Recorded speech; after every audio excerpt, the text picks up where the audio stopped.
សួស្តីមិត្តភ័ក្តិទាំងអស់គ្នាជួបគ្នាជាមួយនឹង admin សាជាថ្មីនៅក្នុងរឿង Husky ល្ងងរបស់យើងភាពបន្តទៀតណាហើយសម្រាប់ fan ថ្មីដែលគាត់ទើបតែចូលមកស្ដាប់ channel admin ហ្នឹងគាត់ប្រហែលជាអត់ដឹងទើបគាត់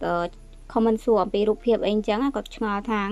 ហេតុអីបានជា admin ហ្នឹងអត់ដាក់រូបភាពគឺថា admin ធ្វើនេះរឿងនេះគឺជាប្រភេទប្រឡោមលោកណាមិនមែនជាប្រភេទ comic ទេ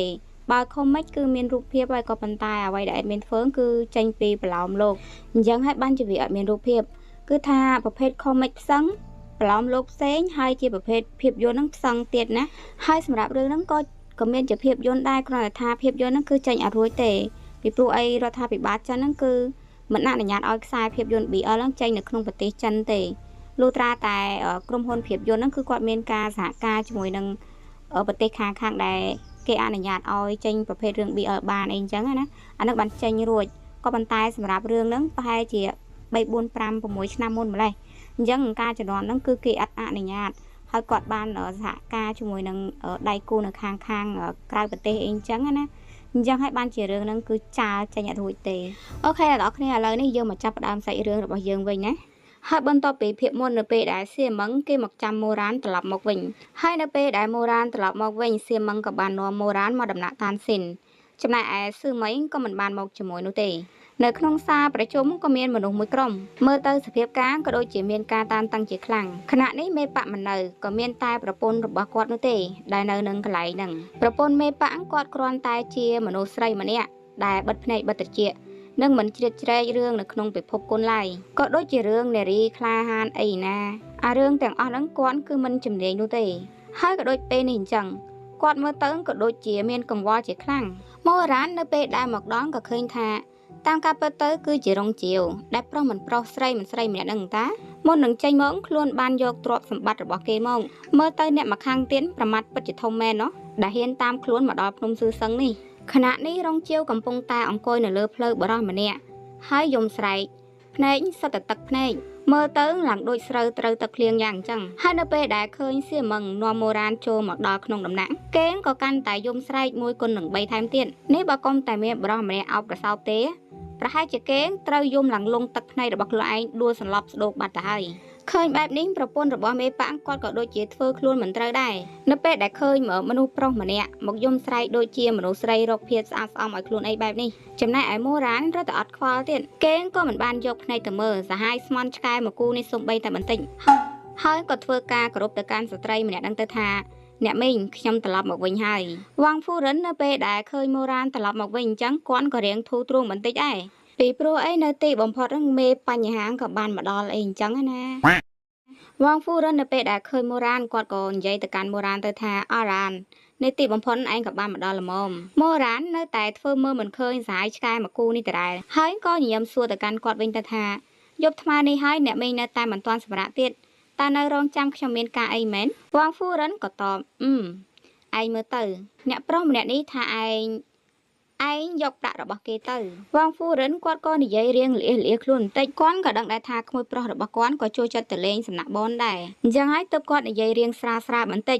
ពីព្រោះអីគាត់ក៏មិនដឹងដែរថាតើម៉ូរ៉ានគឺពិតជាបានយកទ្រព្យសម្បត្តិរបស់គេទៅពិតមែនឬមួយក៏អត់ម៉ូរ៉ានក៏តបថាម៉េចខ្ញុំមិនបានខ្វះប្រាក់ផងតើខ្ញុំទៅយកប្រាក់របស់គេមកធ្វើអីទៅម្យ៉ាងវិញទៀតពួកលោកខាងនេះគឺជាមនុស្សប្លែកមុខនេះតើខ្ញុំស្គាល់ពួកលោកគេវាយតែគេខូចបរោះមេធំម្នាក់ហ្នឹងក៏ញញឹមបែបតិចហើយក៏តបទៅថាខ្ញុំតកូលឆាងមានឋានៈតូចទាបជាឈ្មោះរកស៊ីធម្មតា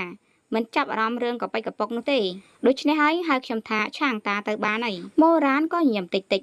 ហើយក៏មិនហៅបរោះម្នាក់ហ្នឹងថាឆាងតាទេក៏ប៉ុន្តែបែរជាហៅបរោះម្នាក់ហ្នឹងតាឆាងវិញហើយសម្រាប់ពាក្យថាតាឆាងនឹងផងដែរគឺមានន័យថាពូវៀនធំណាហើយចំណែកម៉ូរ៉ានក៏តបទាំងអាកប្បកិរិយាបែបយកចិត្តយកថ្លើមអីអញ្ចឹងណាហើយក៏តបទៅថាអូតាមការពិតទៅគឺជាអ្នកប្រុសឆាងទេអីល្បីឈ្មោះមកយូរហើយខ្វះការគួសមហើយអញ្ចឹងតែអ្នកមកខាងទៀតនោះគឺតាឆាងក៏សើចបែបតិចហឺអ្នកប្រុសមកគឺពិតជាពូកែធ្វើពុតជាភ្លើមែនណោះក៏ប៉ុន្តែនៅក្នុងខែនេះ30ថ្ងៃអ្នកប្រុសដេកស៊ីនៅក្នុងបន្ទប់របស់ជាវអើង15ថ្ងៃអីនេះតើលោកខ្វាក់ភ្នែកមែនតើលោកមិនស្គាល់គេបានយ៉ាងម៉េចម៉ូរ៉ាននៅតែញញឹមហើយក៏មើលទៅរងជាវស្អីគេ នេះចង់គម្រាមខ្ញុំមែនខ្ញុំគឺជាមនុស្សត្រង់ទៅត្រង់មកមិនដែលទៅលួចដេកជាមួយនឹងសាន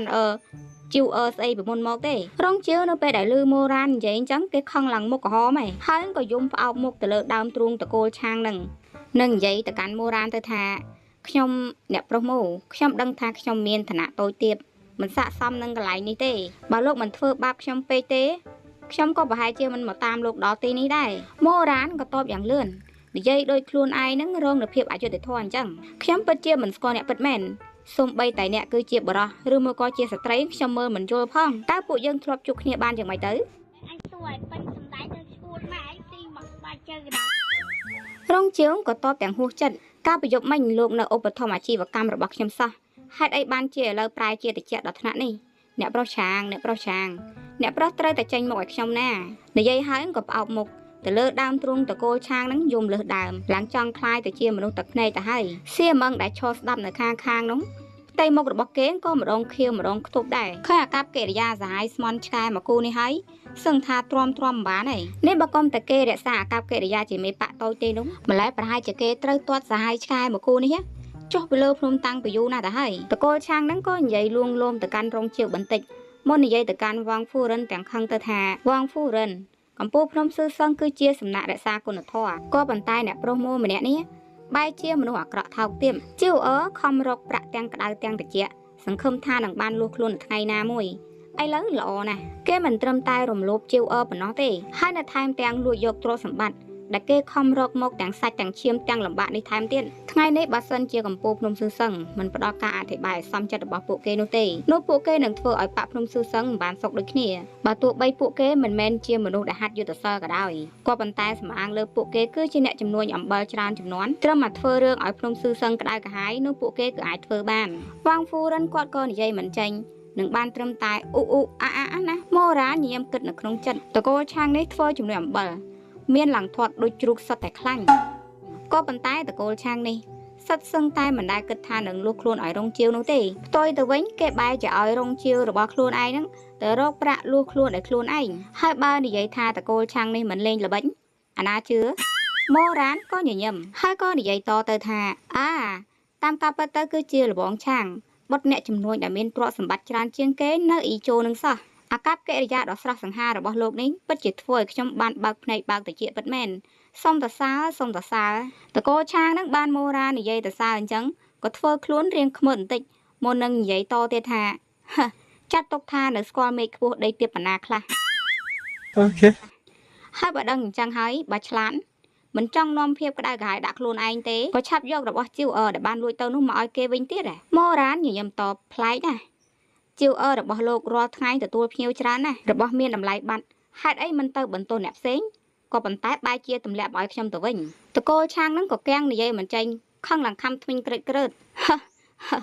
យើងដឹងថាឯងក៏ពិតជាមានល្បិចច្រើនមែនតកូលឆាងហ្នឹងក៏បែរទៅនិយាយជាមួយនឹងវ៉ាងហ្វូរិនគេគឺឈប់និយាយជាមួយនឹងម៉ូរ៉ានទៀតហើយពីព្រោះឯបើទោះបីជាស្លាប់ក៏ម៉ូរ៉ានគេមិនព្រមទទួលដែរគ្មានហេតុផលនិយាយដូចចាក់ទឹកលើក្បាលទាអញ្ចឹងម៉ូរ៉ានគឺជាមនុស្សរបស់បាក់ភ្នំស៊ឺសឹងអញ្ចឹងហើយគេក៏ឲ្យវ៉ាងហ្វូរិនគឺជាអ្នកចាត់ការដោយខ្លួនឯងទៅវ៉ាងហ្វូរិនគាត់គឺជាស្ត្រីដែលបិទភ្នែកបិទត្រចៀកមិនដឹងឮរឿងរ៉ាវនៅក្នុងពិភពខាងក្រៅទេហើយនៅពេលដែលមានរឿងបែបហ្នឹងកើតឡើងគាត់ក៏មិនដឹងថាគួរតែនិយាយបែបណាល្អដែរនឹងបានត្រឹមតែងាកទៅកាន់ម៉ូរ៉ាននិងសៀមឹងទៅថាអរ៉ានម៉ងសៀមឹងឃើញថាម្ដាយរបស់ខ្លួនពិបាកចិត្តអញ្ចឹងក៏ដើរចូលមកនិយាយទៅកាន់តកូលឆាងនឹងទៅថាអ្នកប្រុសឆាងកំពូលភ្នំស៊ឺសឹងមានវិន័យតឹងរឹងបើសិនអ្វីដែលលោកនិយាយវាគឺជាការពិតបើម៉ូរ៉ានគឺពិតជាបានលួចទ្រព្យសម្បត្តិពិតមែននោះពួកយើងនឹងដាក់ទោសគេយ៉ាងខ្លាំងលោកនិយាយថាម៉ូរ៉ានគឺជាអ្នកលួចអញ្ចឹងតើលោកមានភស្តុតាងដែរទេតកូលឆាងនឹងក៏សើចហាយើងដឹងថាសំណាក់របស់ពួកអ្នកឯងប្រកាសជាមកល្បិចហ្នឹងហើយដូច្នេះហើយទើបខ្ញុំប្រញាប់មកឲ្យដល់មុនម៉ូរ៉ានដើម្បីមកជួបជាមួយនឹងវ៉ាងហ្វូរិនដោយផ្ទាល់ស្ដាប់ឲ្យច្បាស់ជីវមានក្រវិលគុជខ្យងមួយគូមាសដុំ10តម្លឹងកងដៃមាសផ្កាមើយមួយគូក្រវិលត្បូងខៀវមួយគូហើយនៅមានបន្តោងយកមេអំបៅមួយដុំទៀតទាំងអស់នេះឲ្យតែរកឃើញនៅលើខ្លួនរបស់ម៉ូរ៉ាននោះនឹងដឹងថាតើខ្ញុំពិតជាបានចោទប្រកាន់គេឬមួយក៏អត់ម៉ូរ៉ានមិនព្រមមានសិទ្ធិស្អីមកឆែកលើខ្លួនរបស់ខ្ញុំតកូលឆាហ្នឹងក៏តបយើងថាឯងមានខ្លួនទេដឹងតកូលឆាហ្នឹងក៏ចាប់ផ្ដើមក្អើតកតោមភ្លាមវ៉ាងហ្វូរិនលួចទ្រព្យសម្បត្តិធ្វើខុសប្រពៃណីវិន័យសំណាក់របស់អ្នក ตาមានទោះអ្វីខ្លៅវងហ្វូរិនគាត់ក៏និយាយសម្លេងស្រាលៗរឿងនេះគឺជារឿងរបស់សំណាក់កន្លងមកហ្វូជីនគឺជាអ្នកចាត់ការខ្ញុំពិតជាមិនដឹងពិតមែនហើយហ្វូជីននឹងបានន័យថាប្តីរបស់គាត់នឹងឯងណាតាឆាងក៏តបមិនត្រូវទេមិនមែនវងហ្វូរិនមិនដឹងនោះទេក៏ប៉ុន្តែគឺមានចេតនាចង់ការពារក្មួយប្រុសរបស់ខ្លួនឯង មិននឹកស្មានដល់ថាកម្ពុជាភ្នំស៊ឺសឹងប្រែคล้ายទៅជាកន្លែងដែលមានឥទ្ធិពលដ៏ស្មោកគ្រោកបែបនេះសោះហើយនៅទីបំផុតមូរ៉ានគេក៏ស្ដាប់ឡើងមានអារម្មណ៍ថាមួម៉ៅខ្លះដែរនឹងសម្លឹងចងទៅកាន់សហាយស្មន់ឆ្កែមកគូនេះទៅថាបានហើយអ្នកមីងរបស់ខ្ញុំបាននិយាយឲ្យថាគាត់មិនដឹងចាត់ការយ៉ាងម៉េចឯងធ្វើបាបស្ត្រីម្នាក់ហើយនៅមិនគ្រប់គ្រាន់ទៀតហ៎មូរ៉ានអត់ទ្រាំសឹងតែមិនបានយើងឲ្យឆែកក៏ប៉ុន្តែបើសិនជាឆែកមិនឃើញរបស់ស្អីទេនោះហើយវាបែរជាការបង្កាច់បង្ខូចយើងដោយប្រើពាក្យកខ្វក់នោះរឿងនេះតើគួរតែគិតយ៉ាងម៉េចដែរតកូលឆាងក៏តបបើសិនជាពិតជាអញ្ចឹងពិតមែននោះគេនឹងសុកចិត្តសុំទោសទៅកាន់មូរ៉ានភ្លាមមូរ៉ានក៏យល់ព្រមហើយក៏បន្ថែមលក្ខខណ្ឌបន្ថែមទៀតថាបើសិនជាឯងគឺជាអ្នកខុសនឹងដើម្បីជាការសុំទោសនោះឯងត្រូវតែវាចុះពីលើភ្នំស៊ឺសឹងនេះតកូលឆាងនៅពេលដែលឃើញមូរ៉ានគេមានភាពជឿជាក់អញ្ចឹងគេក៏មានអារម្មណ៍ថាសង្ស័យដែរតាមការពិតទៅតាំងតែពីគេនៅក្មេងគេក៏តែងតែច្រណែនទៅកាន់អ្នកវឹកហាត់យុទ្ធសិលមករហូតនោះក៏ដោយសារតែទេពកោសល្យរបស់គេវាអន់ខ្លាំងពេកទើបមិនអាចហាត់យុទ្ធសិលបាន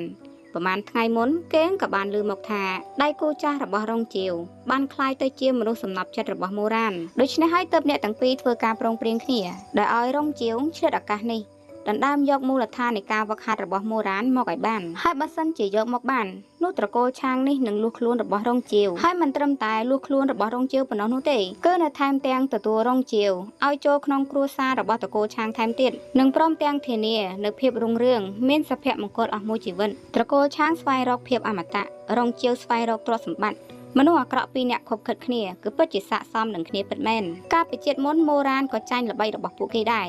បើទោះបីជាបន្ទាប់មកទៀតរឿងរ៉ាវវាអាចដោះស្រាយមកបានក៏ដោយក៏ប៉ុន្តែក៏ផ្ដល់ការលំបាកឲ្យមូរ៉ានមិនតិចនោះទេជាតិនេះអ្នកទាំងពីរបែរជាលួចមាន់មិនបានសម្រេចនៅថែមទាំងខាតអង្គមួយក្តាប់ទៀតនឹងមិនដឹងថាហេតុអីនៅសុកមូរ៉ានម្នាក់នេះក៏បដូរនិស័យភ្លាមប្រហែលថ្ងៃមុននៅដេកសបិនផ្អែមល្ហែមសោះមួយម៉ាត់ក៏ជីវ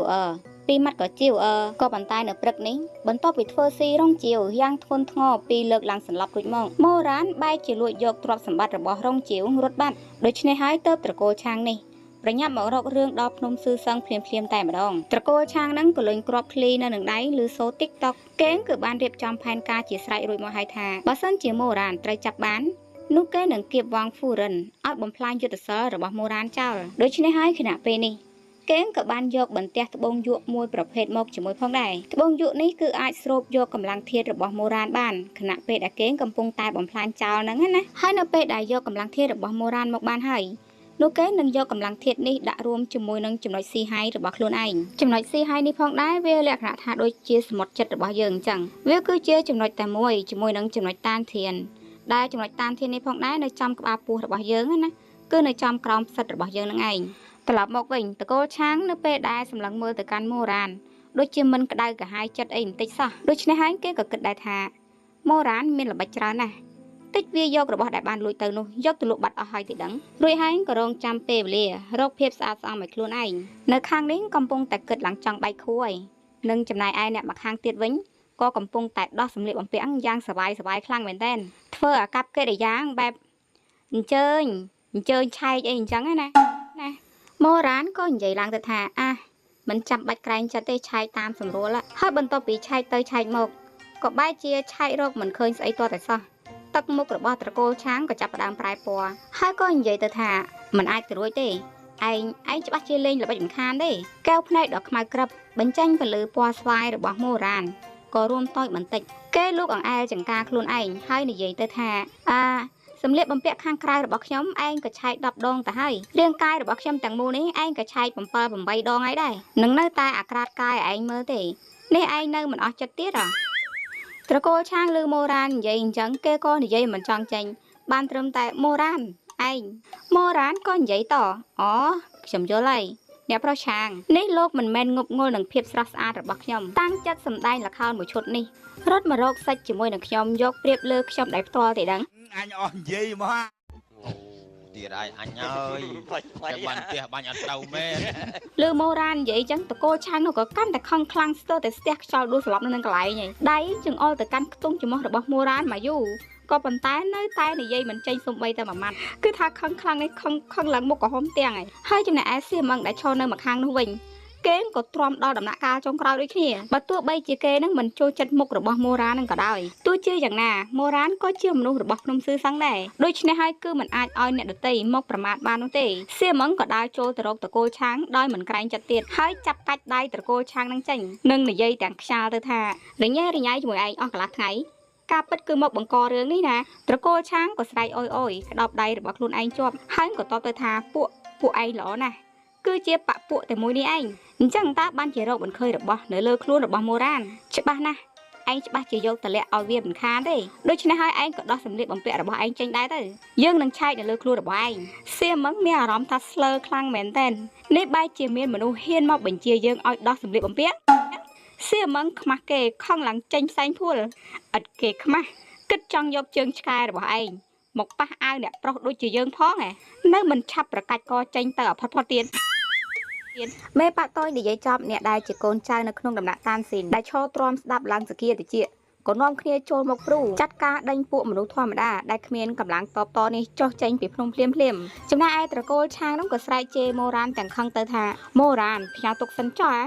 យើងមិនchấpនឹងឯងតែត្រឹមនឹងទេម៉ូរ៉ានឈរនៅខាងក្រៅដំណាក់តានស៊ីនសម្លឹងមើលទៅមេឃនាពេលរាត្រី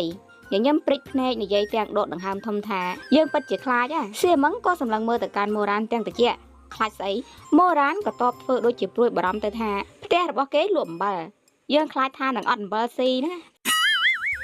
សៀមឹងនិយាយមិនចេញបន្ទាប់មកគេក៏សួរទៅកាន់ម៉ូរ៉ានទៀតទៅថាឯងពិតជាមិនបានទៅលេងផ្ទះបនពិតមែនម៉ូរ៉ានក៏តបមិនបានទៅពិតមែនសៀមឹងសួរទៀតពិតជាមិនបានលួចពិតមែនម៉ូរ៉ានក៏តបពិតជាមិនបានលួចពិតមែនសៀមឹងសើចបែបចំអកយើងមិនជឿឯងទេម៉ូរ៉ានក៏លើកដៃឡើងនិយាយទាំងញញឹមទៅថាបើសិនជាយើងនិយាយកុហកសូមឲ្យរទះបាញ់រាងកាយសៀមឹងអត់មាត់ក៏ប៉ុន្តែបែរជាចាប់ដៃរបស់ម៉ូរ៉ានជាប់ម៉ូរ៉ានក៏សម្លឹងមើលទៅកាន់សៀមឹងឡើងថ្លែធ្វើស្អីរបស់ឯងនេះសៀមឹងបញ្ចេញសម្លេងហឹងមួយម៉ាត់រួចហើយក៏រេអាគមយ៉ាងលះហះបន្ទាប់មកសម្លេងទីងទីងតាំងតាំងក៏ជ្រុះមកឡើងឈូខណៈនេះក៏មានគុជទំហំប៉ុនសណ្ដែកលឿងដែលមិនតាក់ភ្នែកប្រមាណគ្រាប់ជ្រុះចេញមកពីដៃអាវរបស់ម៉ូរ៉ានធ្លាក់ចុះមកខ្ចាត់ខ្ចាយពេញដីអាព្រាតសៀមឹងប្រមូលធម្មពលវិញ្ញាណនៅក្នុងបាតដៃរួចហើយក៏ធ្វើឲ្យគុជទាំងអស់នោះប្រែក្លាយមកសភាពដើមវិញហើយនៅទីបំផុតវាក៏ក្លាយទៅជាគ្រឿងអលង្ការមួយគំនរមិនថាតែកងដៃផ្កាមើលឬមកក៏ក្រវិលយុខៀវគឺថាភ្លឺចែងចាំងឡើងពេញដីម៉ូរ៉ានក៏និយាយសុទ្ធតែជាសិស្សរួមសំណាក់នឹងគ្នាសោះហ្នឹងចាំបាច់អីធ្វើដល់ថ្នាក់ហ្នឹងទៅសៀមឹងមុខឡើងខ្មាំងណាស់ហើយក៏និយាយទាំងខឹងទៅថាម៉ូវីឯងគឺពិតជាអត់គេខ្វះមែនម៉ូរ៉ានក៏សើចលោមហេហេសៀមឹងគឺថាខឹងដល់កំណត់ហើយអ្នកណាក៏ផ្លែងជាមួយឯងម៉ូរ៉ានក៏អស់យោបល់ដែរហើយក៏ដកដង្ហើមធំមួយបើអញ្ចឹងយើងក៏យំមិនចាញ់ដែរសៀមឹងមុខគឺនៅតែខ្មៅងឹតដដែលឯងយកកថាបំភាន់ផ្លេចភ្នំស៊ឺសឹងមកប្រើបែបហ្នឹងមែនម៉ូរ៉ានក៏តបរៀនហើយក៏យកវាទៅប្រើពិតមែនហ្នឹងហើយវាយ៉ាងម៉េចសៀមឹងគឺកាន់តែខឹងថែមទៀតមានអារម្មណ៍ថានិយាយជាមួយនឹងម៉ូរ៉ាននិយាយដូចចាក់ទឹកលើក្បាលទាអញ្ចឹងអាឆ្កែគ្មានតម្លៃលក់អំបិលនោះគួរឲ្យរំខានណាតើបយើងមិនចង់ជីកឬជីកគោលនៅចំពោះមុខវាក៏ប៉ុន្តែអាឆ្កែគ្មានតម្លៃនឹងវាក៏និយាយត្រូវដែរបើសិនជាឯងបានលួចនឹងធ្វើខុសប្រពៃណីនោះសំណាក់ណាក៏ទ្រាំនឹងឯងមិនបានដែរម៉ូរ៉ានក៏និយាយទាំងទឹកមុខរីកនឹងមិនខ្លាចស្អីសំបីតែបន្តិចតើឯងចង់យ៉ាងម៉េចឬចង់រងចាំលោកពូត្រឡប់មកវិញហើយប្តឹងគាត់មែនយើងមិនខ្លាចទេលោកពូស្រឡាញ់យើងខ្លាំងណាស់ច្រើនណាស់គាត់គ្រាន់តែស្ដីបន្ទោសឲ្យយើងតែពី3ម៉ាត់តែប៉ុណ្ណោះគាត់មិននឹងអាចដាច់ចិត្តវាយយើងបានទៅហើយចាំមើលវាតទៅមុខទៀតវាយ៉ាងម៉េចសៀមឹងក៏បែរមុខមកលើកដៃឡើងក្រវាសសរសៃសក់ដែលធ្លាក់ចុះមកបាំងភ្នែកនោះចេញពីភ្នែកចេញបន្តិចនៅក្នុងនាពេលងងឹតអញ្ចឹងកែវភ្នែកទាំងគូរបស់គេគឺភ្លឺថ្លារួចហើយក៏តបទៅកាន់ម៉ូរ៉ានទាំងអឺទៅថាលោកពុកអត់ទេលោកពុកទៅខុនលុនបាត់ហើយប្រហែលជាមួយខែ2ខែទៅត្រឡប់មកវិញភ្លាមហ្នឹងរាល់ស្នាមញញឹមរបស់ម៉ូរ៉ានក៏ស្រាប់តែរឹងស្ដោកគេមានអារម្មណ៍ថាដូចជាមានចំហាយពិឃាតមិនល្អសោះគេក៏ស្រាប់តែនឹកឃើញមនុស្សម្នាក់ឡើងមកក៏ប៉ុន្តែបើសិនជាគេពិតជានៅពិតមែននោះអ្នកដែលត្រូវទៅទទួលតកូលឆាងនៅក្នុងដំណាក់តានស៊ីននោះវាគួរតែជាគេមិនមែនជាវ៉ាងហ្វូរិនដែលមិនដឹងអីសូម្បីតែម្យ៉ាងមកទទួលចំនួនអញ្ចឹងឡើយដូច្នេះហើយមនុស្សម្នាក់នេះគួរតែមិននៅតែដឹងសៀមឹងអានពន្លឺនៅក្នុងកែវភ្នែករបស់ម៉ូរ៉ានចេញ នឹងធ្វើអាកប្បកិរិយាក៏អឺកតោមមើងងាយកាន់តែច្បាស់ជាងមុនថែមទៀតហ៎លោកពុកស្រឡាញ់ឯងក៏ប៉ុន្តែដល់លើភ្នំសឺសឹងនេះនៅមានមនុស្សដែលមិនស្រឡាញ់ឯងដែរមិនអញ្ចឹងម៉ូរ៉ានក៏ឈានជើងថយក្រោយយឺតបង្ខំញញឹមឡើងទាំងជូរខ្លាំងមែនតែនប្អូនប្រុសឯងមើលទៅយប់ថ្មនេះទៅហើយពួកយើងគួរតែកុំទៅរំខានភាពស្ងប់ស្ងាត់របស់មនុស្សចាស់ដូចជាគាត់ល្អជាងណាយើងដឹងកំហុសហើយថ្ងៃក្រោយឈប់ដើរលេងឈប់លួចទៀតហើយណាប៉ុណ្ណឹងគ្រប់គ្រាន់ហើយនៅឥឡូវនេះយប់ហើយឆាប់ទៅសម្រាប់ទៅណានិយាយចប់ជើងទាំងពីរក៏ប្រញាប់ដាក់មេប្រុចភ្លាមតែម្ដងអញថាមែនថាអត់យូរទេទឹមឃើញប្រហែលថ្ងៃមកនេះលេងសើចតែដឹងល្អិតសៀមមកនេះគឺពិតជាសាហាវមែននៅពេលនេះខ្លួនមិនមែនជាថាសៀនជិនមិនមែនជាមេដឹកនាំនៃលោកមនុស្សតែឲ្យអាល្អិតនេះចាប់បញ្ជូនឲ្យមនុស្សម្នាក់នោះបានយ៉ាងម៉េចទៅបើសិនជាអ្នកម្ខាងទៀតបានដឹងថាខ្លួនលួចហើយទៅលេងប្រុសបំរើទៀតនោះប្រកាសជាត្រូវចាប់កាត់ជើងចោលទាំងសងខាងមិនខានទេបើមិនឲ្យរត់នៅពេលនេះទេតែចាំកាបអត់រត់ទៀតទៅទោះជាយ៉ាងណាសៀមងបានធំធាត់ឡើងនៅលើកំពូលភ្នំសឺសឹងនេះតាំងតែពីតូចក្រូចឆ្មាមកម្លេះដូច្នេះហើយមិនថាតែផ្លូវកាត់ឬមកក៏ផ្លូវសង្កាត់អីអស់នេះគេគឺស្គាល់យ៉ាងច្បាស់លក្ខណៈថាបើទោះបីជាឲ្យគេដើរបិទភ្នែកក៏ដើរត្រូវផ្លូវដែរអញ្ចឹងណាហើយនៅទីបំផុតហ្នឹងគេក៏ចាប់ម៉ូរ៉ានបានទៅនៅក្នុងពេលរាត្រីនៅខាងក្រោយភ្នំសឺសឹងវាគឺជាតំបន់នៃចំណុចពិភពមនុស្សហើយនឹងពិភពខ្មោចដែលនៅជិតគ្នាបំផុតនៅចំណុចនេះត្រូវបានហាមឃាត់ដោយដែនសីមាអាគមនិងនៅពីក្រោយរនាំងអាគមនេះផងដែរវាគឺជាផ្លូវទៅឋាននរកហើយនៅពេលដែលបានឃើញទស្សនវិជ្ជាដ៏គួរឲ្យតក់ស្លុតនេះហើយនៅទីបំផុតម៉ូរ៉ានក៏បានដឹងហើយថាតើមកពីហេតុអីទាំងដែលមនុស្សម្នាក់នេះនៅផ្ទះសោះក៏ប៉ុន្តែបែរជាឲ្យវងហ្វូរិនទៅទទួលភ្ញៀវនៅសាលខាងមុខនោះតែម្នាក់ឯងតាមការពិតទៅមិនមែនមកពីមនុស្សម្នាក់នេះមិនចង់ជួយនោះទេក៏ប៉ុន្តែគេគឺដកខ្លួនទៅជួយមិនបានពិតមែនពីព្រោះដោយសារតែតំបន់អាគមរនាំងពិភពខ្មោចនេះត្រូវបានបែកនៅពេលនេះតំបន់ទាំងមូលគឺពោពេញទៅដោយចំហាយពពួកខ្មោចព្រាយបិសាចពពួកខ្មោចដែលមិនទាន់ប្រែរូបពេញលេញក៏ចាប់ផ្ដើមហែកចេញតាមច្រកព្រំដែនដែលកំពុងតែបែកនោះចេញមកក្រៅសម្ដៅមកលោកមនុស្សទស្សនវិជ្ជានេះបើសិនជាមនុស្សធម្មតាបានឃើញហើយនោះច្បាស់ជារន្ធត់បែកសតិមិនខានទេច្រកព្រំដែនសីមាអាគមរវាងពិភពមនុស្សហើយនិងពិភពខ្មោចគឺត្រូវបានបង្កើតឡើងដោយទេពហ្វូស៊ីតាំងតែពីបុរាណហើយរហូតមកដល់ពេលនេះវាក៏មានសភាពស្ដើងនិងខ្សោយជាខ្លាំងស្លាកស្នាមពុកផុយនេះអាចមើលឃើញម្ដងម្កាលដែលត្រូវចាំបាច់ឲ្យអ្នកវឹកហាត់យុទ្ធសិលប្រញាប់មកបិទភ្លាមទោះជាយ៉ាងណាក៏ដោយអ្នកដែលត្រូវមកបិទច្រកព្រំដែននេះនោះក៏ត្រូវតែមានកម្លាំងធាតុយុទ្ធសិលខ្លាំងផងដែរពីព្រោះអីការបិទច្រកព្រំដែនសីមាគឺត្រូវការចំណាយកម្លាំងធាតុយុទ្ធសិលច្រើនខ្លាំងមែនទែនដូច្នេះហើយការងារនេះអាចនិយាយបានថាវាគឺជាការងារដ៏ពិបាកមួយដែរនឹងមានអ្នកវឹកហាត់យុទ្ធសាស្ត្រកម្រិតខ្ពស់មានតិចតួចណាស់ដែលសុខចិត្តព្រមទទួលយកភារកិច្ចនេះនៅពេលដែលវិញ្ញាណអាក្រក់លេចឡើងនៅក្នុងពិភពមនុស្សនោះប្រជាជននៃពិភពសំសល់កម្រិតទាបគឺជាក្រុមដំបូងគេហើយដែលត្រូវប្រឈមមុខនៅក្នុងនាមជាទេពអាណាព្យាបាលនៃបកយុទ្ធសាស្ត្រកម្រិតទាបនោះកងកម្លាំងនៃកម្ពុជាភ្នំសឺសឹងគឺមានភារកិច្ចជួសជុលព្រំដែននេះតែម្ដងនៅពេលដែលដែនសីមាខូចខាតក្នុងមួយឆ្នាំក៏ត្រូវជួសជុលវា3 4 5ដងដែរខណៈនេះនៅលើកម្មចិន្តាថ្មវែងនៅច្រកចូលពិភពខ្មោចបរិសម្នាក់នៅក្នុងឈុតសដៃអាវធំទលាយនិងចំហាយដើរមានពន្លឺពណ៌មាសកំពុងប្រើកម្លាំងធាតុរបស់ខ្លួនឯងកម្ចាត់វិញ្ញាណអាក្រក់និងជួសជុលការបែកធ្លាយនៅក្នុងតំបន់អាគមបុរសម្នាក់នេះមានបុគ្គលិកលក្ខណៈដូចជាទេពអញ្ចឹងរូបរាងស្រស់សង្ហាខ្លាំងណាស់ក្រឡេកមើលពីចម្ងាយក៏ធ្វើឲ្យគិតដល់វីរៈបរិះនៃលោកមនុស្សឈរអានតម្រានៅលើចុងឈើយ៉ាងងាយក៏ប៉ុន្តែបើមើលឲ្យចិត្តចិញ្ចើមរបស់គេងបែរជាដូចផ្លែដាវដ៏មុតស្រួចយ៉ាងអញ្ចឹងក្រសែភ្នែកហង្ងើយឡើងក្តោងច្រមុះត្រង់មើលទៅសុភាពក៏ប៉ុន្តែកែវភ្នែករបស់គេវិញបែរជាមើលទៅកាចខុសពីមនុស្សម្នាជាក់ស្ដែងគឺអមនុស្សធម៌ច្បាស់ណាស់ម៉ូរ៉ានសម្លឹងមើលពីចម្ងាយនឹងបើទោះបីជាគេបានត្រៀមចិត្តត្រៀមថ្លើមមកខ្លះហើយក៏ដោយក៏ប៉ុន្តែតាមការពិតទៅនៅពេលដែលគេបានឃើញមនុស្សម្នាក់នេះនៅចំពោះមុខនៅក្នុងសភាពមានកម្លាំងលើកតែម្ដងទៀតរាងកាយរបស់គេទាំងមូលក៏ញាស់ដល់ឆ្អឹងតិចនិយាយរួមពាក់កណ្ដាលគឺភ័យខ្លាចនិងពាក់កណ្ដាលទៀតគឺរំភើបលោកគ្រូរបស់ខ្ញុំឈូវ៉ានីងកាលពីជាតិមុនមនុស្សដែលសៀមងមកតាមរកដល់ដំណាក់អ៊ូសានជាលើកចុងក្រោយនឹងទាមទារជួបមុខឲ្យបានគឺជាមនុស្សម្នាក់នេះគឺជាបរិសម្នាក់នេះឯងដែលបំផ្លាញផែនការដ៏ធំរបស់ម៉ូរ៉ានបំផ្លាញបំណងប្រាថ្នាដ៏ខ្លាំងក្លារបស់ម៉ូរ៉ានហើយដល់ពេលចុងក្រោយគាត់ក៏ត្រូវម៉ូរ៉ានគុំខ្លួននឹងធ្វើទរណកម្មរហូតដល់ស្លាប់បើនិយាយទៅការផ្ដួលរំលំសត្រូវជំរះបញ្ជីសងសឹកបានម៉ូរ៉ានគួរតែសប្បាយចិត្តនៅក្នុងមហាសមុទ្រដ៏ធំទូលាយឲ្យវងមច្ឆាលោតលេងយ៉ាងសប្បាយនៅលើមេឃដ៏ខ្ពស់ឲ្យវងបាក់សីហោះហើរបានដោយសេរីនិងគ្មាននរណាអាចឃុំឃាំងពួកគេបានតទៅទៀតដើមឡើយម៉ូរ៉ានគេគឺគិតបែបនេះឯងក៏ប៉ុន្តែជាក់ស្ដែងវាដូចជាមិនមែនបែបនឹងនោះទេបន្ទាប់ពីគ្រូរបស់គេស្លាប់ក្រៅពីគំនុំ វាហាក់បីដូចជាមានអ្វីផ្សេងទៀតបានកប់ទៅជាមួយគ្នាផងដែរម៉ូរ៉ានគ្មានចំណេះដឹងច្រើនទេគេគ្រាន់តែដឹងថាអារម្មណ៍បែបនេះគួរតែហៅថាគូប្រជែងស្មើគ្នានិងគ្រាន់តែដឹងថានៅក្រៅមេឃនេះគ្មានគូប្រជែងណាដែលស្មើនឹងគេនោះទេកាលពីគ្រូរបស់គេនៅមានជីវិតគេមានអារម្មណ៍ថាកោតក្រែងភ័យខ្លាចឡើងញ័រខ្លួនទាំងដែលមិនត្រជាក់និងគ្រាន់តែឃើញរំពាត់ផ្ដៅនៅក្នុងដៃគ្រូរបស់គេ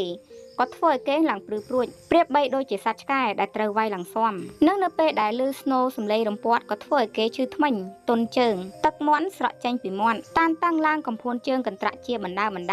ក្រោយមកគ្រូរបស់គេក៏ស្លាប់នៅទីបំផុតមនុស្សដែលម៉ូរ៉ានខ្លាចបំផុតក៏ស្លាប់ហើយម៉ូរ៉ានមានអារម្មណ៍ថាខ្លួនឯងមានការរីកចម្រើនហើយនៅទីបំផុតកំចាត់លោកគ្រូរបស់គេបានហើយបន្ទាប់មកក៏ក្រឡេកទៅមើលធូលីដីក្រហមនៅទីបំផុតគ្មានអ្នកណាហ៊ានឲ្យគេលិតជង្គង់ទៀតហើយគ្មានអ្នកណាហ៊ានទះមុខរបស់គេទៀតហើយដើម្បីឆ្លងអបអរសាទរគេក៏បានជប់លៀងផឹកស្រានៅលើដំបូលផ្ទះពេញមួយយប់ដោយនៅគណៈនេះអញ្ចឹងនៅពេលដែលបានឃើញលោកគ្រូបង្ហាញខ្លួននៅចំពោះមុខរបស់ខ្លួនឯងម្ដងទៀតម៉ូរ៉ានសម្លឹងមើលទៅកាន់គាត់ឡើងថ្លែសម្លឹងមើលទៅកាន់គាត់ទាំងភ័យខ្លាចទាំងខឹងស្អប់និងមិនត្រឹមតែប៉ុណ្ណឹងគឺនៅមានអារម្មណ៍រីករាយយ៉ាងចម្លែកថែមទៀតគូប្រជែងបែបនេះបែរជាមកជួបគ្នាម្ដងទៀតតើមិនឲ្យរីករាយបានយ៉ាងម៉េចទៅឈួរមនាងមិនយកចិត្តទុកដាក់ទៅលើសិស្សទាំងពីរដែលបានឡើងមកលើកំពូលភ្នំខាងក្រោយនេះនោះទេនឹងនៅតែផ្ដោតលើការទប់ទល់និងវិញ្ញាណដែលបានចាក់ខ្ចាយនេះទៅគ្រប់ទីកន្លែងមុខមាត់របស់គាត់ល្អឥតខ្ចោះហ่ะចិញ្ចាំទាំងគូងសំសួនវែងស្ដាងស្រលូនកែវភ្នែកហងរបស់គាត់ទម្លាក់ចុះទាំងត្រជាក់មើលទៅគឺស្អាតហួសថ្លៃទឹកមុខរបស់គាត់មិនប្រែប្រួលបើទោះបីជាគាត់កំពុងតែកំចាត់បិសាចក៏ដោយមើលហើយពិតជាតាក់ទាញជាខ្លាំងនិងបើសិនជាពេលនេះគាត់អង្គុយអុជធូបក្រអូបដេញប៉ិនវាក៏មិនចម្លែកដែរក៏ប៉ុន្តែវាចម្លែកថាបរោះរឹងមាំស្រស់សង្ហាថ្លៃថ្នូរបែបនេះពេលនេះបែរជាកំពុងតែកាន់ដាវវែងបញ្ចេញពន្លឺត្រជាក់ខ្វប់កំចាត់បិសាចទៅវិញខណៈនេះឈាមស្រស់ក៏ស្រក់ចេញពីផ្លែដាវហើយក៏រលាស់ដៃអាវមួយម៉ូរ៉ានមានអារម្មណ៍ថាពិតជាសាហាវមែននិងមិនដឹងថាតើគេមិនបានឃើញអំណាចរបស់លោកគ្រូប្រហែលឆ្នាំហើយទេណាកម្លាំងលេបត្របាក់ដ៏កាចសាហាវបែបនេះក៏ធ្វើឲ្យជង្គង់របស់ម៉ូរ៉ានទន់ទៅតាមទម្លាប់និងមិនអាចឈរស្ងៀមបានទៀតទេដូច្នេះហើយទើបគេស្រូតលុតជង្គង់ទៅលើដីភ្លាមមិនយូរប៉ុន្មានឈូវនាងគាត់ក៏បានកំចាត់បិសាចអស់និងជួសជុលស្នាមប្រេះនៃពិភពខ្មោចនេះបានយ៉ាងម៉ត់ចត់និងនៅពេលដែលគាត់ធ្វើគ្រប់យ៉ាងបានចប់អស់ហើយគាត់ក៏ហក់ចុះពីលើអាកាសចុះមកក្រោមវិញនៅចំពោះមុខរបស់ម៉ូរ៉ានហើយនឹងសៀមងគាត់ក៏ក្រឡេកមើលទៅម៉ូរ៉ានដែលកំពុងតែអង្គុយលិតជង្គង់នៅលើដីនោះសិនបន្ទាប់មកក៏ក្រឡេកមើលទៅកាន់សៀមងទាំងក្រសែភ្នែកត្រជាក់ហើយក៏សួរឡើងទៅថាបង្ករឿងមកម៉ូរ៉ានសុំចុះចាញ់ហើយលោកគ្រូមានសមត្ថភាពមួយយ៉ាងនោះគឺតែងតែមើលឃើញរឿងរ៉ាវមុនភ្លាមចំណែកឯសៀមងក៏ប្រាប់ទៅគាត់ទៅថាលោកគ្រូម៉ូរ៉ានចុះពីភ្នំទៅដើរលេងហើយលួចនឹងធ្វើខុសប្រពៃណីសូមលោកគ្រូដាក់ទោសឈូវនាងនៅស្ងៀមមិនបញ្ចេញអាកប្បកិរិយាអ្វីទាំងអស់មួយសន្ទុះមុននឹងនិយាយទាំងត្រជាក់ទៅថាដឹងហើយទាំងពីរនាក់ស្រឡាំងកាំងមួយផ្លែតចុះបន្តមកទៀតឡើងមានហើយក៏ប៉ុន្តែនៅពេលដែលម៉ូរ៉ានគេលួចមានអារម្មណ៍គិតថាខ្លួនក៏ពិតជាមានសំណាងល្អដែលចៃដន្យមែនហើយក៏ងើយមុខឡើងសម្លឹងមើលទៅកាន់ឈូវនាងក៏ប៉ុន្តែមិននឹកស្មានថាភ្លាមហ្នឹងក៏ស្រាប់តែមានពន្លឺពណ៌មាសដ៏មុតស្រួចទម្លុះខ្យល់អាកាសបក់មកយ៉ាងលឿនដូចជាភ្នែកបន្ទោវាយប្រហារមកលើថ្ពាល់របស់គេយ៉ាងខ្លាំងឈាមក៏បាច់ខ្ចាត់ខ្ចាយល្បឿននៃពន្លឺពណ៌មាសនេះពិតជាធ្វើឲ្យភ្ញាក់ផ្អើលពិតមែនមិនត្រឹមតែកិច្ចមិនទាន់នោះទេនឹងសូម្បីតែចង់បិទភ្នែកក៏ម៉ូរ៉ានគេបិទមិនទាន់ផងសាច់មុខដូចជាត្រូវគេចាប់ហែកឈឺចាប់ពើផ្សាខ្លាំងមែនតែនឈូនាងក៏ឈរដាក់ដៃទៅក្រៅខ្នងទាំងត្រជាក់នៅក្នុងខ្យល់នាពេលរាត្រីដ៏ស្ងប់ស្ងាត់ទាំងដែលនៅក្នុងអាកាសនៅមានចំហាយវិញ្ញាណអាក្រក់នៅឡើយហើយនៅពេលនេះក៏លាយឡំជាមួយនឹងក្លិនឈាមរបស់មនុស្សថែមទៀតដូច្នេះហើយក៏ធ្វើឲ្យកន្លែងហាមឃាត់នេះកាន់តែស្ងាត់ជ្រងំនិងគួរឲ្យខ្លាចលើសដើមហើយរបស់ដែលវាយម៉ូរ៉ាននឹងផងដែរវាគឺជារំពាត់ដែលមិនដឹងថាវាមកនៅក្នុងដៃរបស់ឈូនាងតាំងតែពីពេលណាក៏មិនដឹងរំពាត់នេះទាំងស្ដើងទាំងវែងនៅថែមទាំងមានស្លឹកឈើពណ៌បៃតងខ្ចីជាប់ជាមួយផងដែរនៅពេលបច្ចុប្បន្នវាក៏នៅក្បែរជើងរបស់ឈូនាងតែម្ដងរបស់ដែលទន់ភ្លន់ស្រស់ស្អាតបែបនេះដើមឡើយគួរតែធ្វើឲ្យនឹកឃើញដល់ពាក្យកំណាព្យមួយក៏ដូចជាដៃស្រលូនកាច់មែកឈើប្រគល់ជូនមនុស្សជាទីស្រឡាញ់ក៏ប៉ុន្តែជាអកុសលដៃរបស់ឈូនាងបែរជាមិនស្រលូនមិនស្ដើងហើយក៏គ្មានមនុស្សស្រឡាញ់ដែររំពាត់ដែលនៅក្នុងដៃរបស់ឈូនាងវាងគឺជាអាវុធទេពដែលមានឈ្មោះថាធានវិនហើយពាក្យថាធានវិននេះផងដែរវាងគឺមានន័យថាឋានសួគ៌សួរចម្លើយឈូនាងក៏សួរទៅកាន់ម៉ូរ៉ានទាំងតិចទៅថាមូវីអ៊ីឯងគឺពិតជាក្លាហានមែន នេះឯងគិតថាយើងមិនអាចគ្រប់គ្រងឯងបានពិតមែនខណៈនេះបើសិនជាម៉ូរ៉ានគេនៅក្នុងវ័យអាយុ16ឆ្នាំពិតមែននោះគេប្រហែលជាមិនយកពាក្យនេះមកទុកដាក់នៅក្នុងចិត្តនោះទេនឹងគិតត្រឹមថាប្រហែលជាគ្រូរបស់គេគ្រាន់តែសម្លុតឲ្យគេខ្លាចតែប៉ុណ្ណោះក៏ប៉ុន្តែសម្រាប់ MOVE ដែលបានកើតមកសារជាថ្មីនេះធ្លាប់ឆ្លងកាត់ការប្រើឈាមរបស់ខ្លួនអំពីវិធីគ្រប់គ្រងដែលគ្រូរបស់គេតែងតែគ្រប់គ្រងមកលើគេយ៉ាងម៉ត់ចត់តាំងតែពីជាតិមុនមកម្លេះខណៈនេះម៉ូរ៉ានមានអារម្មណ៍ថាគេក៏ចាប់ផ្ដើមឈឺធ្មេញឡើងមកភ្លាមនៅក្នុងចិត្តក្តៅក្រហាយជាខ្លាំងមាន់ក៏ចាប់ផ្ដើមមិនទទួលកំហុសគិតស្វែងរកភាពស្អាតស្អំឲ្យខ្លួនឯងលោកគ្រូម៉ូរ៉ានក៏ងើយមុខឡើងសម្លឹងមើលទៅកាន់ឈូវនីងទាំងដែលនៅលើថ្ពាល់ក៏នៅមានឈាមស្រក់ហូរមកតាមចង្កាហើយក៏ធ្វើទឹកមុខកសែភ្នែកល្វើយគេដឹងថាសភាពរបស់គេនៅពេលនេះប្រហែលជាមើលទៅគួរឲ្យសង្វេគណាស់ហើយលោកគ្រូខ្ញុំមិនបានលួចមិនបានធ្វើខុសប្រពៃណីហេតុអីលោកគ្រូស្ដាប់តែសៀមម៉ឹងនិយាយតែមកប្រយោគហើយក៏មកវាយខ្ញុំដោយមិនសួរនាំអាម៉ាត់ម៉ូរ៉ានមានល្បិចធម៌ក្តៅពីរប្រភេទនៅពេលដែលគេទប់ទល់ជាមួយនឹងលោកពូរបស់គេទី1គឺធ្វើខ្លួនគួរឲ្យស្រឡាញ់គួរឲ្យខ្នាញ់និងចំណែកឯទី2គឺធ្វើខ្លួនគួរឲ្យអាណិតដូច្នេះហើយគណៈពេលនេះម៉ូរ៉ានគឺកំពុងតែប្រើល្បិចទី2នឹងឯងដែលធ្វើខ្លួនគួរឲ្យអាណិតគួរឲ្យសង្វេគតូចចិត្តតូចថ្លើមរហូតដល់ទឹកភ្នែកស្រក់អាស្ទីលហ្នឹងអញត្រាប់អញវាយពី3នាក់ឯងហើយក៏និយាយធ្វើជាកំសត់ទៅថាឬមួយនៅក្នុងកសែភ្នែករបស់លោកសិស្សអស់ធនដល់ថ្នាក់នឹងមែនហេតុអីលោកគ្រូមិនផ្ដល់ឱកាសឲ្យខ្ញុំបកស្រាយខ្លះផងអូយកូននេះក្បាញ់ហើយចំណែកឯសៀមម៉ងវិញគឺថាខឹងឡើងចិញ្ច្រំជើងហើយក៏និយាយទាំងខឹងទៅថាឯងគឺធ្វើពុតអត់គេខ្មាស់លោកគ្រូកុំតែស្ដាប់គេកុំឲ្យអាម៉ាស៊ីតនេះបោកបានឯសោះគេគឺបានលួចពិតមែនផោះតាំងគឺនៅឡើយឯងឈូវនេះគាត់ក៏ទម្លាក់មុខចុះទាំងទឹកមុខតិចម៉ូរ៉ានឯងពិតជាមិនបានលួចពិតមែនម៉ូរ៉ានក៏តបអត់ឈូវនេះគាត់ក៏និយាយតឯងគួរតែដឹងឲ្យថាលទ្ធផលកុហកយើងយ៉ាងម៉េចហើយម៉ូរ៉ានមានអារម្មណ៍ថាព្រឺសវល់ខ្ញាក់គេមិននឹងអាចមិនដឹងបានទៅក៏ប៉ុន្តែក៏នៅតែមាត់រឹងទៅថាសូមលោកគ្រូមេត្តាផងឈូវនេះក៏ប្រើធានវិនម្ដងទៀតក៏ប៉ុន្តែនៅលើកនេះមិនបានវាយទៅលើម៉ូរ៉ាននោះទេក៏ប៉ុន្តែគាត់ក៏ប្រើឲ្យធានវិនទៅរឹតខ្លួនរបស់ម៉ូរ៉ានឡើងណែនអារម្មណ៍ដែលធ្លាប់ស្គាល់បែបនេះក៏ធ្វើឲ្យម៉ូរ៉ានមានអារម្មណ៍ថាចងចាំយ៉ាងច្បាស់ធានវិនក្រៅពីវាយមនុស្សតតែចេញអួតហើយគឺនៅមានសមត្ថភាពម្យ៉ាងទៀតនោះគឺជាការសួរចម្លើយឈូវនេះក៏សម្លឹងមើលទៅកាន់ម៉ូរ៉ានដែលកំពុងតែត្រូវធានវិនរឹតយ៉ាងណែន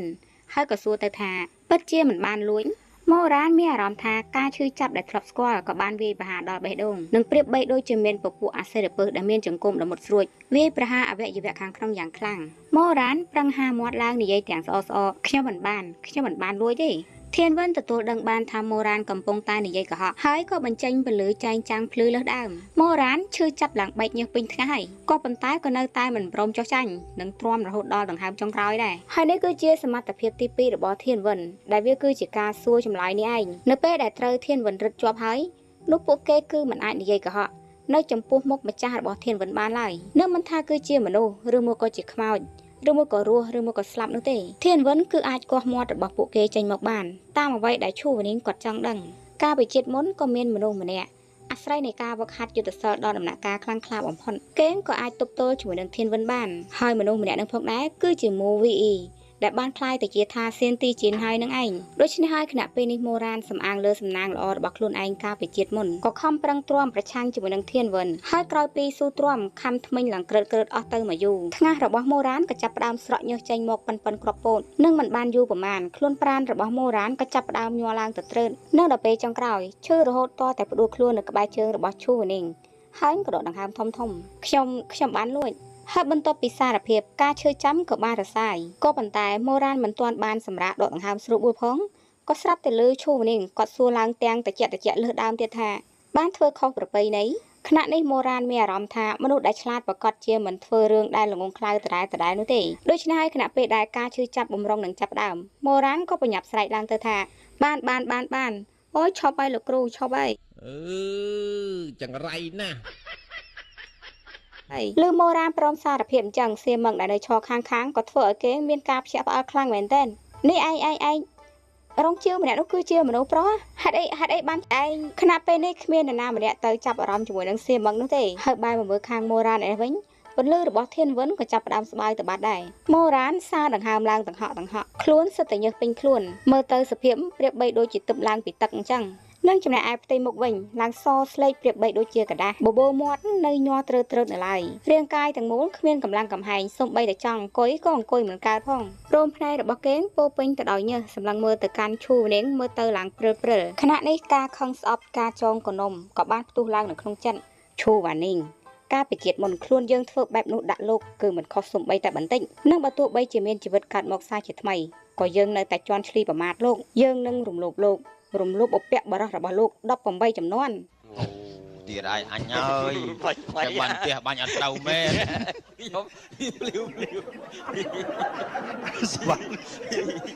ខណៈនេះឈូមនាងគាត់មិនដឹងទេថាសិស្សដេរឆានរបស់ខ្លួនឯងនឹងពេលនេះកំពុងតែគិតចង់រំលោភឧបៈបរោះទាំង18ចំនួនរបស់ខ្លួនឯងនោះទេនឹងនៅតែឈរស្ងៀមនៅកន្លែងដើមទាំងទឹកមុខកព្រឹសមុននឹងបញ្ជាទៅកាន់សៀមឹងទៅថាសៀមឹងហើយចំណែកឯសៀមឹងបើទោះបីជាគេដឹងថាបច្ចុប្បន្ននេះមិនថាតែពួកអ្នកជំនួញឬមួយក៏ពួកមន្ត្រីមានរសនិយមចូលចិត្តប្រភេទបែបដូចគ្នាឬក៏ដូចជាចវាយហើយនឹងអ្នកបម្រើស្វែងរកក្តីសុខដែលប្លែកដែលថ្មីនិងបើទោះបីជាពួកគេមិនបានចូលចិត្តបរោះដូចគ្នាពិតមែនក៏ដោយក៏ប៉ុន្តែសម្រាប់សៀមឹងគេក៏នៅតែទទួលយកអត់បានដដែលនឹងនៅតែឈរថ្មឹងមួយសន្ទុះមុននឹងតបទៅកាន់គ្រូវិញទៅថាសូមលោកគ្រូបញ្ជាឈូវនាងគាត់ក៏និយាយទៅថាម៉ូរ៉ានលួចទ្រព្យសម្បត្តិធ្វើខុសប្រពៃណីហើយនៅភូតកុហកទៀតដូច្នេះហើយយកគេទៅឃុំនៅក្នុងសំណាក់យានលួនៅព្រឹកនេះនាំខ្លួនរបស់គេទៅទីលានសានដាក់ទោសគេនៅចំពោះមនុស្សគ្រប់គ្នាសៀមឹងមានការភ្ញាក់ផ្អើលជាខ្លាំងថាយ៉ាងម៉េចដាក់ទោសនៅចំពោះមុខមនុស្សគ្រប់គ្នាហើយអត្ថន័យនៃការដាក់ទោសនៅចំពោះមុខមនុស្សគ្រប់គ្នានេះផងដែរវាគឺជាទោសដែលសិស្សធ្វើខុសវិន័យយ៉ាងធ្ងន់ធ្ងរដូច្នេះហើយគឺត្រូវតែដាក់ទោសនៅចំពោះមុខសិស្សគ្រប់សំណាក់តែម្ដងនិងសូម្បីតែអ៊ំដែលនៅផ្ទះបាយក៏ត្រូវតែចូលរួមមកមើលផងដែរនិយាយរួមវាគឺជាទោសដែលធ្វើឲ្យអាម៉ាស់មុខនឹងឯងហើយក៏ត្រូវដឹងផងដែរថាសម្រាប់ម៉ូរ៉ានគេងក៏ជាអ្នកប្រុសនៃកម្ពុជាភ្នំស៊ឺសឹងនឹងដូចគ្នាបើទោះបីជាកម្ពុជាភ្នំស៊ឺសឹងមានវិន័យតឹងរឹងក៏ដោយក៏ប៉ុន្តែចំពោះម៉ូរ៉ានគេគឺមានលក្ខណៈពិសេសលោកពូអ្នកមីងរបស់គេអាណិតគេដោយសារតែគេគឺជាកូនកំព្រាដែលគ្មានឪពុកម្ដាយតាំងតែពីតូចនឹងត្រូវរស់តែម្នាក់ឯងនៅខាងក្រៅអស់រយៈពេល14ឆ្នាំដូច្នេះហើយពួកគាត់គឺតែងតែការពារម៉ូរ៉ានក្នុងលក្ខណៈផ្ទាល់ខ្លួននិងបើសិនជាគេធ្វើអីខុសក៏គ្រាន់តែហៅគេទៅណែនាំស្ដីបដៅតិចតួចតែប៉ុណ្្នឹងឯងមិនដែលទៅវាយតប់លើរាងកាយអីណាទេក៏ប៉ុន្តែឈូវនាងវិញគាត់បែរជាមិនទុកមុខឲ្យមេប៉ាក់សូមបីតែបន្តិចនឹងត្រូវតែនាំក្មួយប្រុសជាទីស្រឡាញ់របស់អ្នកដទៃនេះទៅដាក់ទោសនៅចំពោះមុខមនុស្សគ្រប់គ្នានៅទីលានសានឲ្យបាននឹងរកវិធីសាងនូវភាពអាម៉ាស់ឲ្យអ្នកប្រុសម៉ូម្នាក់នេះឲ្យបាននេះគឺជាអ្វីដែលសៀមឹងគេក៏នឹកស្មានមិនដល់ដូចគ្នាហើយចំណែកឯម៉ូរ៉ាននេះវិញគេមានអារម្មណ៍ថាគេគិតមិនខុសសូម្បីតែបន្តិចខណៈនេះគេដេកនៅនឹងដីលើបបោមាត់ញញឹមឡើងទាំងតិចលោកគ្រូរបស់គេម្នាក់នេះធំអស្ចារ្យប៉ុណ្ណាស្មោះត្រង់ប៉ុណ្ណាឈូវនាងគឺជាមនុស្សឈាមតិចនឹងការពិជាតិមុនស៊ឺមីស្លាប់នៅចំពោះមុខរបស់គាត់ម៉ូរ៉ានយំសុំអង្វរគាត់ទាញដៃអាវរបស់គាត់លុតជង្គង់សុំអង្វរឲ្យគាត់ជួយក៏ប៉ុន្តែឈូវនាងគាត់បែរជាធ្វើថ្លង់ស្ដាប់មិនឮទៅវិញដូច្នេះហើយនៅទីបំផុតសិស្សរបស់គាត់ក៏ដាច់ខ្យល់ស្លាប់នៅចំពោះមុខរបស់គាត់និងចំណែកឯម៉ូរ៉ានគេក៏យំស្ទើរតែស្ទះខ្យល់នៅខាងគាត់ដូចគ្នាក៏ប៉ុន្តែគាត់បែរជាឈរស្ងៀមធ្វើមិនដឹងនិងមិនបែរក្រោយមើលសូម្បីតែបន្តិចដូច្នេះហើយនៅពេលនេះគ្រាន់តែនាំខ្លួនរបស់គេទៅដាក់ទោសនៅឯទីលានសាននៅចំពោះមុខរបស់អ្នកបម្រើតើវាមានអីចម្លែកទៅនៅខណៈនេះម៉ូរ៉ានមានអារម្មណ៍ថាគុំខ្លាំងមែនទែនដែលការវឹកហាត់របស់គេនៅទុនខ្សោយដែលមិនអាចទៅប្រឡត់ស្បែករបស់គាត់បាននឹងបើតាមតែចិត្តតែខឹងចង់តែហូតតសៃរបស់គេផឹកឈាមរបស់គេបោចសក់ក្បាលរបស់គេបំពេញគេបំផ្លាញកិត្តិយសរបស់គេឲ្យសមនឹងចិត្តឲ្យគេរស់មិនស្មើនឹងស្លាប់នៅខណៈនឹងភាពខូខើដូចជាសត្វព្រៃដែលនៅក្នុងកសែភ្នែករបស់គេក៏មិនអាចបិទបាំងបានចំណែកឯឈូវនាងគាត់ក៏បានឃើញដែរឈូវនាងគាត់ក៏បែរមុខសម្លឹងមើលទៅកាន់ម៉ូរ៉ានទាំងទឹកមុខតិចឯងកំពុងតែគិតស្អីម៉ូរ៉ានមានអារម្មណ៍ថាដូចត្រូវគេទះមកកាភ្លៀងចំកណ្ដាលមុខវីវយធានវិនមិនទាន់បានយកត្រឡប់ទៅវិញទេខណៈនេះម៉ូរ៉ានមានអារម្មណ៍ថាខ្សែដែលបានរុំខ្លួនក៏ចាប់ផ្ដើមរឹតខ្លួនម្ដងទៀតមានអារម្មណ៍ថាអវយវៈខាងក្នុងកំពុងតែកិនមាត់ជន់លើគ្នាដូច្នេះហើយម៉ូរ៉ានក៏ត្រូវតែចាំបាច់ហាមាត់ស្រែកចេញមកទៅថាឈូវ៉ានីងលោកគឺពិតជាសាហាវមែនណានៅពេលដែលត្រឡប់ទៅវិញខ្ញុំនឹងរំលោភលោកឲ្យស្លាប់ស្ងាត់ក្រឹបឈូវនាងអស់អីនិយាយចំណែកឯសៀមឹងមានអារម្មណ៍ថាភ្ញាក់ផ្អើលខ្លាំងមែនទែនភ្នែកសឹងថាលុតចេញមកក្រៅហើយចំណែកឯធានវិនក៏ត្រូវឈូវនាងគាត់យកទៅទុកវិញធានវិនគឺជាអាវុធទេពដែលរួមជាមួយនឹងរាងកាយរបស់ឈូវនាងដែលគាត់ចង់យកប្រើក៏យកប្រើចង់យកទុកបានដោយសេរីហើយបែរមកមើលខាងសៀមឹងមុខឡើងស្លេកនិយាយទាំងរដាក់រដប់ទៅថា លោកគ្រូឈូម្នាងគាត់ក៏អត់និយាយអីនឹងទម្លាក់ភ្នែកចុះសម្លឹងមើលតែបាត់ដៃរបស់ខ្លួនឯងមួយសន្ទុះបន្ទាប់មកក៏ងើយមុខឡើងមកវិញទាំងទឹកមុងគឺនៅដដែលក៏គ្រាន់តែមើលទៅរៀងត្រជាក់ជាងមុនរួចហើយក៏ជេរតាមរយៈខ្សែភ្នែកទៅថាមកអាសិស្សដេរិឆានសំតែងាប់ឈូម្នាងសម្លក់ទៅកាន់មូរ៉ានដែលនៅស្ងៀមបន្តិចមុននឹងនិយាយទាំងកព្រឹកឡើងទៅថាធានវិនបែកយើងយកទៅធ្វើសិនឈូម្នាងបោះចោលសំដីតែប៉ុណ្្នឹងហើយក៏បែកខ្លួនដើរចេញទៅហើយចំណែកឯសៀមឹងមានការឆ្ងល់ជាខ្លាំងហើយក៏និយាយទាំងមិនអស់ចិត្តទៅថាអាវុធទេពដូចជាធានវិនចេះបែកដែរឈូម្នាងដែលគាត់ស្ដាប់ឮគាត់ក៏បែរមុខមកមើលមកផ្លែតហើយក៏ជេរដោយកខ្សែភ្នែកម្ដងទៀតទៅថាមកអាសិស្សដេរឆានសំតែងាប់សៀមឹងនៅពេលដែលឃើញកខ្សែភ្នែករបស់គ្រូខ្លួនឯងហើយមានអារម្មណ៍ថាព្រឺសវល់ខ្លាំងមែនទែនហើយចំណែកឯមូរ៉ានេះវិញដែលដេកនៅលើដីដកដង្ហើមមហេតុអាការៈរបស់គេនៅពេលនេះស្រឡាំងកាំងក៏មិនចាញ់សៀមឹងដូចគ្នានិយាយរួមទៅគណៈពេលនេះទាំងគ្រូទាំងសិស្សគឺអស់យវល់រៀងខ្លួនហ្មងម្យ៉ាងវិញទៀតមូរ៉ានគេក៏ទៅតែសម័យចង់រកឱកាសរំលោភឈូម្នាងឲ្យស្លាប់គេដឹងយ៉ាងច្បាស់អំពីព្រឹត្តិការណ៍ឈូអ្នកដែលមានលះសនាមគួរឲ្យគោរពនេះថាវ៉ាន់យេអ៊ីហឹងបេតូសៀនជុនម្នាក់នេះតែងតែផ្ដោតសារៈសំខាន់ទៅលើបុគ្គលិកលក្ខណៈថ្លៃថ្នូរមករហូតនោះពិតជាទទួលយកមិនបានទេបើសិនជាមានមនុស្សមកជន់ឈ្លីនៅក្រោមបាតជើងក៏ប៉ុន្តែរឿងទាំងអស់នេះតើអាចឲ្យឈូម្នាងដឹងបានយ៉ាងម៉េចទៅម៉ូរ៉ានក៏ដេកធ្ងន់នៅលើដីឡើងអួយប្រៀបបីដូចជាឆ្កែដែលត្រូវគេបោះបង់ចោលយ៉ាងអញ្ចឹងគេយកដៃទៅខ្ទប់មុខរបស់ខ្លួនឯងគិតដល់ក្រសែភ្នែករបស់ឈូនាងសម្លឹងមកកាន់ខ្លួនមុននឹងចេញទៅមិញនេះគេមានអារម្មណ៍ថាគេគឺពិតជាចិត្តស្លាប់មែនតើហើយបន្ទាប់មកទៀតព្រះអាទិត្យរះចំពីលើក្បាលកំពូលភ្នំស៊ឺសឹងដ៏ធំល្វឹងល្វើយរាប់រយយោជក្នុងនាមជាផ្កាយដួងថ្មីដ៏ភ្លឺនៅក្នុងចំណោមបកវឹកហាត់យុទ្ធសាស្ត្រនៅទីនេះគឺខុសឆ្ងាយពីបកល្បីនិងត្រកូលអ្នកវឹកហាត់យុទ្ធសាស្ត្រផ្សេងទៀតមើលតែប៉ារូហ្វឹងនៅឯលីនអ៊ីដែលរុងរឿងបំផុតនៅពេលនេះអញ្ចឹងដំណាក់ដែលសំខាន់របស់ពួកគេក៏មានឈ្មោះថាដំណាក់លីវតើហើយពាក្យថាលីវតើនេះផងដែរវាគឺមានន័យថាដំណាក់6គុណធម៌ពីព្រោះអីពួកគេសង្ឃឹមថាសិស្សទាំងអស់នឹងមានគុណធម៌ទាំង6គ្រប់ជ្រុងជ្រោយនិយាយរួមគឺប្រាជ្ញាសច្ចៈបរិសុទ្ធយុត្តិធម៌សប្បុរសហើយនឹងភាពស្មោះត្រង់ចំណែកឯតំបន់ដែលឲ្យពួកសិស្សស្នាក់នៅវិញក៏ហៅថាទ្វារលាវហាងវាក៏មានន័យថាទ្វារទាំង6ប្រព្រឹត្តដើម្បីរំលឹកសិស្សទាំងអស់ដែលនៅក្នុងសាលាថាត្រូវតែដឹងគុណរុះរាយការរួបរួមការរៀបការទទួលខុសត្រូវនិងមានចិត្តមេត្តាចំណែកឯកន្លែងដែលបង្រៀនវិជ្ជាយុទ្ធសាស្ត្រក៏មានឈ្មោះថាវេទិកាលាវអ៊ីដែលវាមានន័យថាវិជ្ជាសាស្ត្រទាំង6សម្ដៅដល់សិស្សនៃបរិរូហ្វឹងទាំងអស់ត្រូវតែស្ទាត់ជំនាញទៅលើវិជ្ជាទាំង6ក៏ដូចជាសិលធម៌តន្ត្រីការបាញ់ធ្នូការបរទេសសេះតម្រាហើយនិងការកណនាសរុបមកឈ្មោះទាំងអស់នេះស្ដាប់មើលទៅវាគឺពិតជាមានភាពគង់ពោះអស្ចារ្យគ្មានព្រំដែនពិតមែនហើយបែរមកមើលខាងភ្នំស៊ឺសឹងវិញម្ដងវាគឺពិតជាស័ក្តិសមសម្រាប់សៅតាដ៏កំសត់បែបនេះគឺពិតជាស័ក្តិសមនឹងប្រវត្តិដែលនៅផ្ទៃខាងក្រោយទុរគតការដាក់ឈ្មោះមានភាពស្មុគស្មាញនិងពិបាកពណ៌នាជាខ្លាំងក៏ដូចជាដំណាក់តាមសេនដំណាក់សានទាំងអស់នឹងអាចនិយាយបានថាគឺពិតជាល្អឥតខ្ចោះមែនហើយពាក្យថាដំណាក់តាមសេនគឺមានន័យថាដំណាក់យមរាជនិងចំណែកឯទីលានសានគឺមានន័យថាទីលានល្អអាក្រក់វាប្រហែលជាឈ្មោះដែលគិតចេញមកពីអក្សរប្រមាណតួបន្ទាប់ពីឪពុកនិងពូរបស់មូរ៉ានបានសិក្សាគម្ពីរមិនបានប្រមាណថ្ងៃហើយមុនពេលនឹងចាប់ផ្ដើមនៃភាពរញ៉េរញ៉ៃបង្ហាញពីទេពកោសល្យនៅក្នុងការដាក់ឈ្មោះក៏ដូចជាសៀវយ៉ាដូច្នេះហើយនៅលើកំពូលភ្នំស៊ឺសឹងមានឈ្មោះច្រើនណាស់ដែលត្រូវបានបង្កើតឡើងដូចចម្លងចេញមកពីនរកឧទាហរណ៍បន្ទប់ងងឹតសម្រាប់សិស្សពិនិត្យនិងយល់ដឹងអំពីខ្លួនឯងហៅថាដំណាក់យានលួហើយចំណែកឯស្ពានយក់ដែលតភ្ជាប់ទៅតំបន់សម្រាប់ហើយនិងតំបន់សិក្សាក៏ហៅថាស្ពានណៃហឺហើយពាក្យនេះគឺមានន័យថាស្ពានដែលឆ្ពោះទៅកាន់ជីវិតនៅក្រោយពេលស្លាប់ដោយមានយាយម៉ឹងចាំដួសទឹកស៊ុបឲ្យវិញ្ញាណផឹកដើម្បីលោកការចងចាំពីអតីតជាតិសុំសរសើរមែនតាកំពូលភ្នំស៊ឺសឹងគឺពិតជាកំពូលអច្ឆរិយៈមែនឈ្មោះដែលដាក់ចេញមកគឺមហារន្ធត់ហ្មងបន្ទាប់មកទៀតគឺជារោងអាហារដែលហៅថារោងយាយម៉ឹងគឺមានតួនាទីចាំដួសទឹកស៊ុបបំបត្តិការចងចាំឲ្យពពួកដួងវិញ្ញាណក្បែរស្ពាននេះចំណែកឯកន្លែងវឹកហាត់ក្បាច់គុនវិញក៏ហៅថាតៅសានហួរហៃ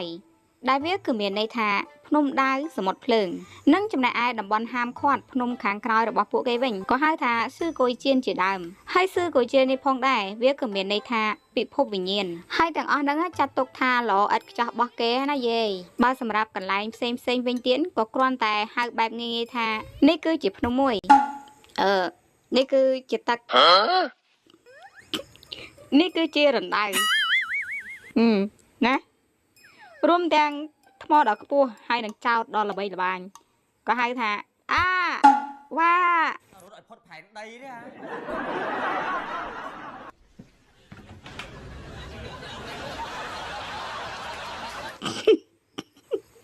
អានេះមិនអត់មានបន្ថែមរោមែនទេណាអត់មានថាតកែពាក្យប្រយោគគេអត់ទេហើយរួមទាំងកន្លែងស្នាក់នៅរបស់ព្រឹទ្ធាចារ្យក៏ពិបាកនឹងគេចផុតដូចគ្នាដែរក៏គ្រាន់តែសំណាក់នីមួយគឺអាចដាក់ឈ្មោះផ្ទាល់ខ្លួនដោយខ្លួនឯងបាននិងសូម្បីតែឈូវ៉ានីងគាត់ក៏គ្មានករណីលើកលែងដូចគ្នាមនុស្សម្នាក់នេះស្រឡាញ់ភាពស្ងប់ស្ងាត់មិនព្រមអាស្រ័យរួមជាមួយនឹងអ្នកដទៃនោះទេសំណើរបស់គាត់ត្រូវបានសាងសង់ឡើងនៅលើកំពូលភ្នំភាគខាងត្បូងនៃកំពូលភ្នំស៊ឺសឹងលាក់ខ្លួននៅក្នុងព្រៃឫស្សីដ៏ក្រាស់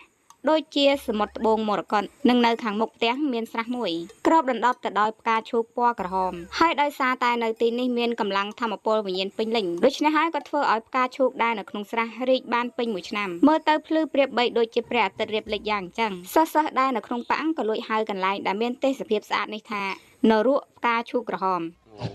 ទៀតហើយអញហើយចាំបានផ្ទះបាញ់អត់ទៅមែន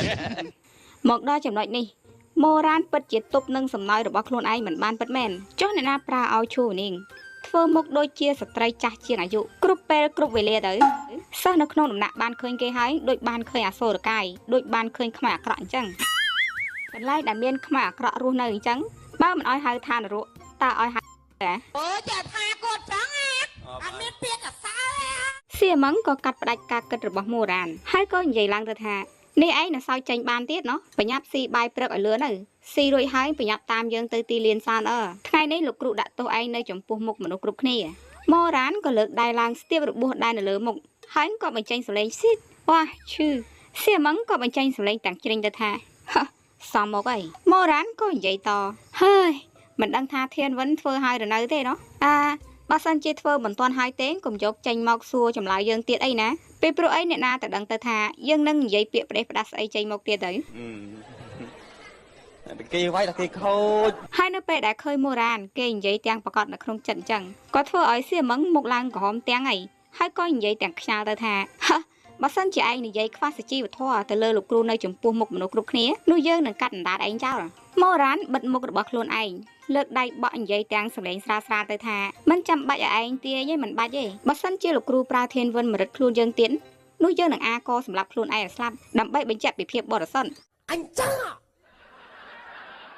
ហើយនៅពេលដែលដល់ពេលវេលាសៀមឹងក៏បាននាំម៉ូរ៉ានទៅទីលានសានដើម្បីទទួលទោសទៅតាមវិន័យរបស់ប៉ាម៉ូរ៉ាននៅលើទីលានសម្លឹងមើលមកក្រោមសិស្សគ្រប់សំណាក់នៅលើកំពូលភ្នំស៊ឺសឹងគឺក្រុងឈុតដោយពណ៌ទឹកប៊ិចចាស់និងមើលទៅចំនួនមនុស្សប្រៀបបីដូចជាមហាសមុទ្រពណ៌ខៀវយ៉ាងអញ្ចឹងខណៈនេះព្រឹទ្ធាចារ្យជាលីដែលជាអ្នកគ្រប់គ្រងវិន័យក៏កំពុងតែកាន់តម្រាវិន័យអាននៅចំពោះមុខរបស់ម៉ូរ៉ានហើយក៏អានឡើងទៅថាសិស្សនៅក្រោមអាណត្តិរបស់ព្រឹទ្ធាចារ្យអ៊ីហឹងម៉ូវីអ៊ីមិនឃើញច្បាប់វិន័យរបស់បកនៅក្នុងខ្សែភ្នែកនិងមិនប្រន់តែបាត់តាមនៃការអប់រំមិនធ្វើតាមវិន័យរបស់បកឯងបានធ្វើខុសវិន័យខទី4ខទី9ហើយនិងខទី15របស់បកដូច្នេះហើយត្រូវទទួលទោស100រំពាត់សរសេរចម្លងវិន័យរបស់បក100ចុះនិងឃុំឃាំងបរិវេណមួយខែ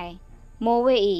តើឯងនៅមានអ្វីតវ៉ាអត់ម៉ូរ៉ានលួចសម្លឹងមើលទៅកាន់រាងកាយដែលក្រងទៅដោយឈុតសពីចម្ងាយនោះគឺជាព្រឹទ្ធាចារ្យតែមួយគត់របស់ភ្នំស៊ឺសឹងដោយមិនចាំបាច់ស្លៀកឈុតឃ្លុំពណ៌ទឹកប៊ិចរបស់ភ្នំស៊ឺសឹងនោះទេឈូនីងគាត់ស្លៀកឈុតដែលធ្វើចេញពីកណាត់ទួនពណ៌សដូចជាព្រិលអញ្ចឹងម៉ូរ៉ានមានអារម្មណ៍ថាមនុស្សម្នាក់នេះមើលទៅត្រជាក់ជាងដុំតកកទៅទៀតឈូនីងមានឋានៈខ្ពស់ដូច្នេះហើយកន្លែងដែលគាត់អង្គុយក៏រៀងឆ្ងាយពីទីលានដែរដែលធ្វើឲ្យម៉ូរ៉ានសម្លឹងមើលទៅកាន់ផ្ទៃមុខរបស់គាត់មើលទៅមិនសូវច្បាស់ប្រមាណទេក៏ប៉ុន្តែបើសិនជាគិតមើលទៅមនុស្សម្នាក់នេះពេលនេះមិនចាប់អារម្មណ៍ច្បាស់ណាស់ម៉ូរ៉ានដកដង្ហើមជ្រៅមួយហើយក៏និយាយឡើងទៅថាមិនមានទេបន្ទាប់មកព្រឹទ្ធាចារ្យជាលីក៏បានសួរទៅកាន់សិស្សដែលនៅខាងក្រោមពីព្រោះអីតាមវិន័យរបស់បកបើសិនជាពួកគេមានអីដែលត្រូវតវ៉ាគឺអាចតវ៉ាបានបន្ទាប់មកសិស្សដែលនៅខាងក្រោមក៏ចាប់ផ្ដើមនាំគ្នាឆ្លេឆ្លាខ្លះដែរគ្រប់គ្នាគឺសុទ្ធតែនឹកស្មានមិនដល់ទេថាព្រឹទ្ធាចារ្យអ៊ីហឹងឈូវ៉ានីង ពិតជានាំកូនសិស្សរបស់ខ្លួនឯងមកដាក់ទោសនៅទីលានសាននៅចំពោះមុខមនុស្សគ្រប់គ្នាពិតមែនរឿងនេះបាននិយាយឲ្យស្រួលស្ដាប់អាចនិយាយបានថាគឺជាមនុស្សដែលស្មោះត្រង់មិនជ្រើសរើសយកការស្រឡាញ់តែបែរជាជ្រើសរើសយកការស្អំហើយបើសិនជាចង់និយាយឲ្យពិបាកស្ដាប់នោះក៏ត្រូវតែហៅថាបិសាចឈាមត្រជាក់បិសាចឈាមត្រជាក់ឈូវនីងអង្គុយនៅកន្លែងគាត់ធ្វើទឹកមុខធម្មតាហើយខណៈពេលហ្នឹងក៏ស្រាប់តែមានសិស្សក៏ចាប់ផ្ដើមប្រើវិជាបំពងសម្លេងឡើងសុំក្តីមេត្តាពីឈូវនីងដើម្បីលើកលែងទោសឲ្យម៉ូរ៉ានពីព្រោះអីសិស្សម្នាក់ហ្នឹងមើលឃើញថាម៉ូរ៉ានគឺជាក្មួយប្រុសរបស់មេប៉ានិងបើទោះបីជាពេលនេះគេធ្វើខុសក៏ដោយក៏ប៉ុន្តែនៅពេលខាងមុខគេគឺប្រកាសជាមានមុខមានមាត់ប្រកាសណាស់ដូច្នេះខណៈពេលនេះគេក៏ទៅបញ្ចុកបស៊ីម៉ូរ៉ាននឹងឯងហើយសិស្សម្នាក់ហ្នឹងក៏ចេះតែនិយាយផ្ដេសផ្ដាស់តទៅថាបើទោះបីជាសិស្សប្អូនម៉ូធ្វើខុសក៏ពិតមែនក៏ប៉ុន្តែជាធម្មតាគេគឺស្រឡាញ់មិត្តរួមសំណាក់នឹងចេះជួយយកអាសាមនុស្សដែលទន់ខ្សោយសូមព្រឹត្តិចារយកយល់ដល់ចរិតពិតរបស់គេដែលមិនអាក្រក់ជួយបន្ធូរបន្ថយទោសរបស់គេផងហើយឃើញយ៉ាងច្បាស់ណាស់ថាអ្នកដែលបញ្ចុកបស៊ីទៅកាន់ម៉ូរ៉ានខណៈពេលនេះគឺមិនមែនមានតែម្នាក់នោះទេបន្តិចម្ដងមនុស្សដែលជួយនិយាយឲ្យម៉ូរ៉ានក៏កាន់តែច្រើនទៅនឹងប្រើហេតុផលប្លែកចម្លែកស្អីក៏ចេះតែមានមកដែរនឹងសូម្បីតែម៉ូរ៉ានគេស្ដាប់ហើយក៏មានអារម្មណ៍ថាខ្មាស់គេជំនួសដែរហានេះតើយើងមានទឹកចិត្តបរិសុទ្ធពិចារណារឿងនៅក្រោមមេឃតាំងតែពីពេលណាហើយបន្ទាប់មកទៀតសិស្សទី1ទី2ទី3ក៏ចេះតែនិយាយប្រដាក់គ្នាទៅព្រឹត្តិការណ៍អ៊ីហឹងសិស្សប្អូនម៉ូធ្លាប់កំចាត់មេទ័ពបិសាចរក្សាគុណធម៌និងជួយកំចាត់បិសាចអាក្រក់ឲ្យខ្ញុំសូមអង្វរជំនួសសិស្សប្អូនម៉ូប្រាក្តីស្រឡាញ់លុបលាងទោសសូមព្រឹត្តិការណ៍បន្ថយពីទោសធ្ងន់មកទោសស្រាលផងបន្ទាប់មកសិស្សម្នាក់ទៀតក៏និយាយតដែរថាព្រឹត្តិការណ៍អ៊ីហឹងសិស្សប្អូនម៉ូជួយកំចាត់ចិត្តបិសាចខណៈពេលដែលខ្ញុំប្រតិកម្មវិជាគុណខ្ញុំជឿថាសិស្សប្អូនម៉ូធ្វើខុសនៅលើកនេះក៏គ្រាន់តែជ្រុលជ្រុះមួយពេលដូច្នេះហើយសូមព្រឹត្តិការណ៍លើកលែងទោសឲ្យគេផងបន្តមកសិស្សម្នាក់ទៀតក៏និយាយតព្រឹត្តិការណ៍អ៊ីហឹងសិស្សប្អូនម៉ូធ្លាប់ឲ្យថ្នាំពិសេសមកឲ្យខ្ញុំដើម្បីទៅជួយម្ដាយដើមឡើយគេគឺមានទឹកចិត្តមេត្តាណាដូច្នេះហើយសូមព្រឹត្តិការណ៍ជួយបន្ធូរទោសឲ្យគេផងគេវាយតែគេខូចបន្តមកសិស្សជាលើកចុងក្រោយក៏ប៉ុន្តែអាពាក្យមិញដែលប្រុងនិយាយក៏ត្រូវអាសិស្សមកនឹងដដើមនិយាយបាត់ហើយដូច្នេះហើយក៏ធ្វើអារម្មណ៍របស់គេរញ៉េរញ៉ៃទៅមួយផ្លែតនិងក៏លេចទៅមើលព្រឹត្តិការណ៍អ៊ីហឹងក៏ប្រើកសែភ្នែកត្រជាក់កំពុងតែសម្លឹងមកខ្លួនទៀតដូច្នេះហើយក៏ធ្វើឲ្យអារម្មណ៍របស់គេកាន់តែជ្រួលច្បល់លើដើមហើយក៏និយាយទាំងមិនបតៈបតគ្នាទៅថាព្រឹត្តិការណ៍អ៊ីហឹងសិស្សប្អូនម៉ូធ្លាប់ជួយខ្ញុំវឹកហាត់ជាគូ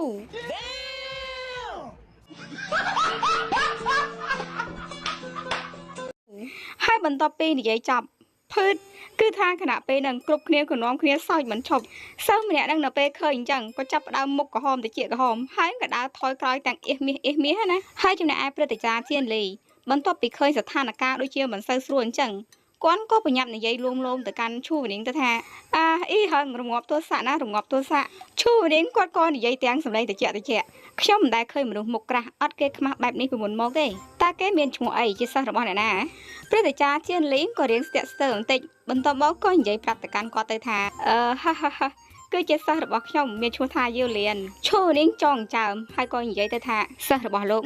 កមិនចេះខ្មាស់គេទេព្រឹត្តិការណ៍ជាលីងក៏ល្អៀពីព្រោះអីឈូនាងគាត់និយាយឲ្យលក្ខណៈថាបែបប្រឈើអីអញ្ចឹងណាហើយគាត់ក៏បដូរការសន្ទនាវិញម្ដងទៅហើយក៏និយាយប្រាប់ទៅកាន់ឈូនាងទៅថ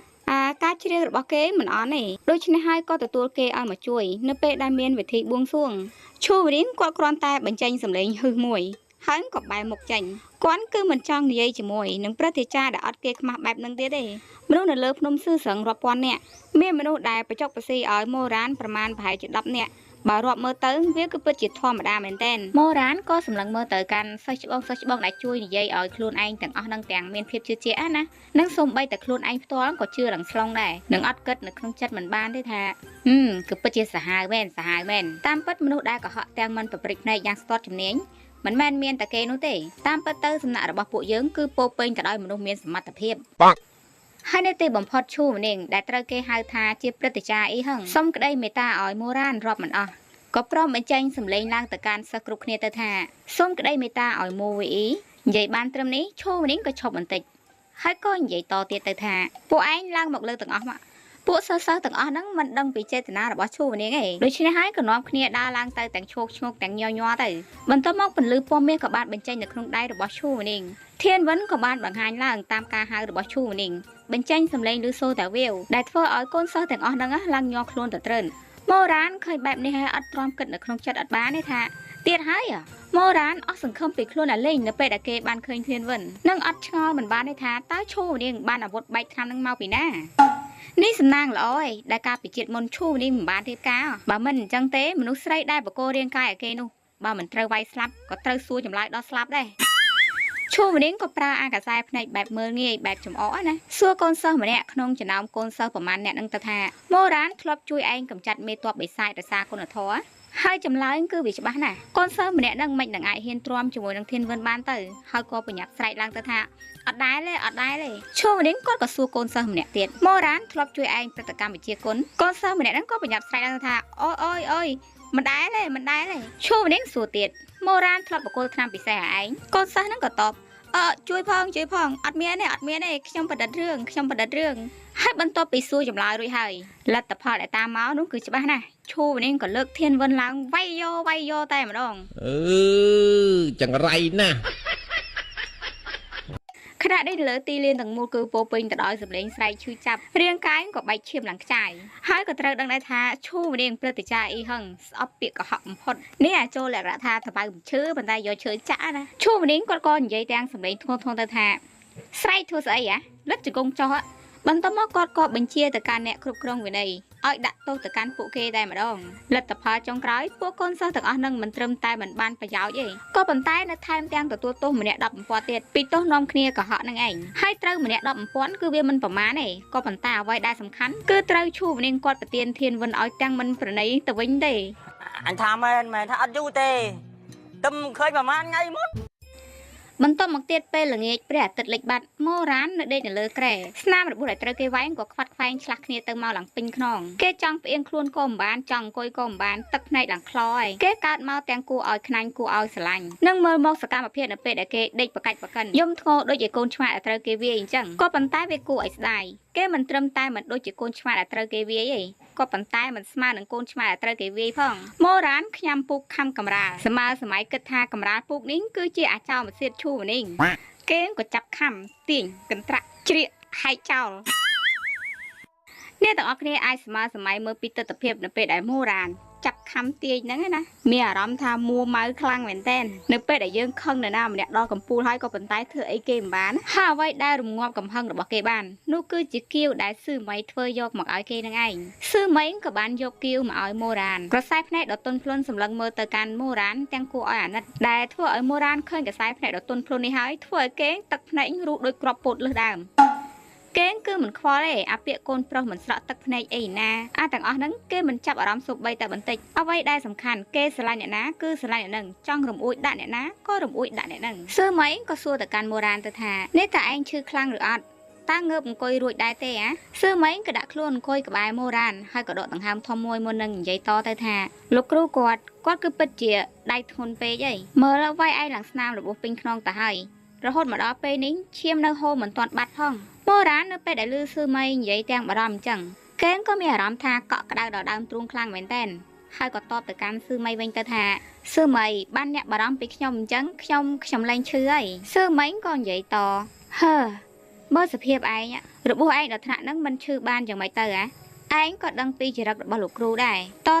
ឯងនៅហ៊ានធ្វើខុសធ្ងន់ធ្ងរបែបនេះទៀតអត់នៅក្រោមពលឺទៀនស៊ឺម៉ៃសម្លឹងមើលទៅកាន់ម៉ូរ៉ានទាំងទាល់បញ្ញាទាំងមានអារម្មណ៍ថាឈឺនៅក្នុងចិត្តម៉ូរ៉ានសម្លឹងមើលទៅកសែភ្នែកដ៏ទន់ភ្លន់របស់ស៊ឺម៉ៃមើលទៅមានអារម្មណ៍ថាកក់ក្ដៅខ្លាំងមែនទែនប្រៀបបីដូចជាមានធុងទឹកក្ដៅនៅក្នុងរដូវរងាអញ្ចឹងម៉ូរ៉ានក៏លើកដៃឡើងនិយាយទាំងប្រកាសបជាទៅថាខ្ញុំឈប់ធ្វើទៀតហើយខ្ញុំសុំស្បត់ស៊ឺម៉ៃក៏តបទៀតការស្បត់របស់ឯងតើមានម្ដងណាយកជាការបានទៅហើយនិយាយស្ដីឲ្យនេះក៏ដូចជាមិនមែននិយាយស្ដីឲ្យអញ្ចឹងគេក៏នៅតែញញឹមចេញមកដែរគៀវតិចអស់ហើយនេះតើឯងក្រោកឡើងរួចអត់បើក្រោកឡើងមិនរួចទេក៏ដេកទៅចាំយើងបញ្ចុកឯងម៉ូរ៉ានដំបងឡើងក៏ប្រងងើបអង្គុយឡើងទេក៏ប៉ុន្តែដល់ពេលឮស៊ឺម៉ៃនិយាយអញ្ចឹងទៅគេក៏ធ្វើងើបលែងរួចមកបន្តិចហើយមិនថាជាតិមុនឬមកជាតិនេះទេអាហារដែលម៉ូរ៉ានគេចូលចិត្តជាងគេគឺជាគៀវដែលស្នាដៃរបស់ស៊ឺម៉ៃនឹងឯងសម្បកគៀវស្ដាងប្រៀបបីដូចជាផ្សែងសរសៃទន់ប្រៀបបីដូចជាប្រេងមួយគ្រាប់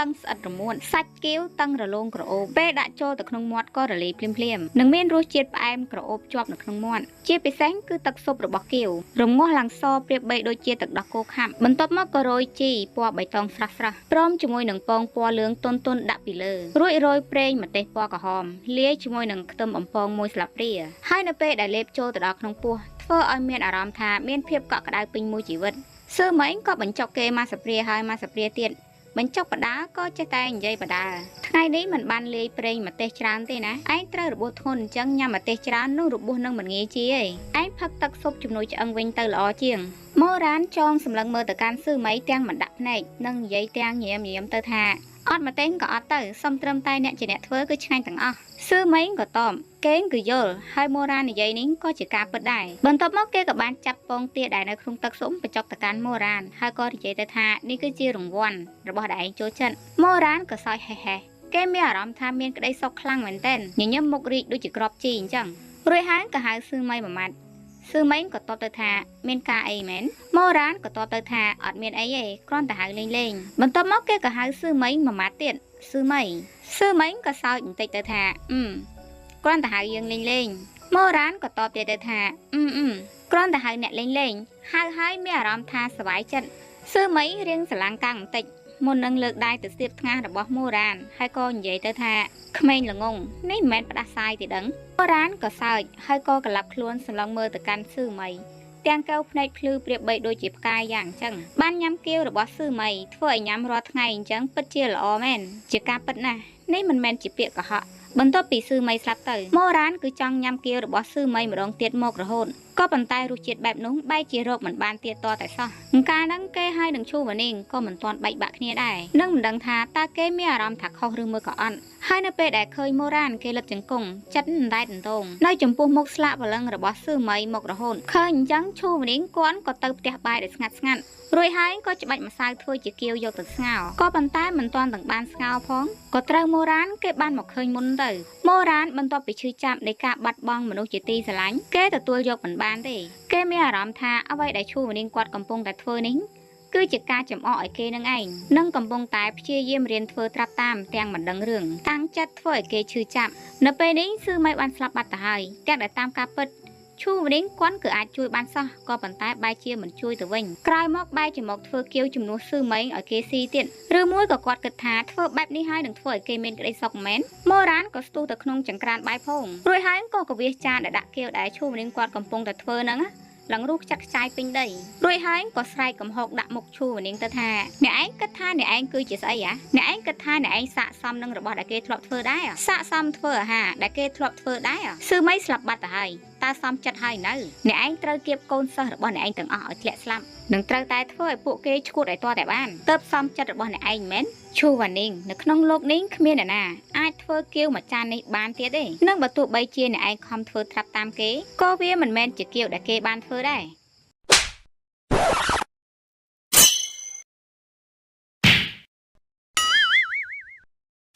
នេះសម្រាប់ហ្វេនៗទាំងអស់គ្នាដែលចូលចិត្តការសម្រាយរបស់ admin ឬមកក៏ចង់ជួយឧបត្ថម្ភឲ្យ admin អាចឧបត្ថម្ភតាមលេខគណនីនេះបានណា